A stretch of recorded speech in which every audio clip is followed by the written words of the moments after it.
Dooms બીચનું છેલ્લું અને સૌથી ભયાનક સત્ય. શું તમે જાણો છો કે આ બીચની રેતી કાળી કેમ છે? સ્થાનિક લોકો કહે છે કે અહીં હજારો વર્ષોથી મરેલા લોકોના અગ્નિ સંસ્કાર કરવામાં આવે છે. રાત્રે 2 વાગ્યા પછી અહીં પવનની દિશા અચાનક બદલાઈ જાય છે. ઘણા પ્રવાસીઓએ દાવો કર્યો છે કે તેમને રેતીની નીચેથી કોઈનો હાથ બહાર આવતો દેખાયો છે. શું એ આત્માઓ આપણને કંઈક કહેવા માંગે છે?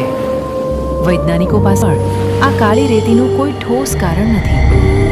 પણ સાવધાન, જો તમે ક્યારેય રાત્રે અહીં એકલા જવાનું વિચારો તો યાદ રાખજો કે કદાચ તમે એકલા નહીં હો. શું તમે રાત્રે ડૂમ્સ બીચ પર જવાની હિંમત કરશો? કોમેન્ટમાં હા કે ના લખો. અને આવી જ રહસ્યમય વાતો માટે ગુજરાતી મિસ્ટ્રીને હમણાં જ સબસ્ક્રાઇબ કરો.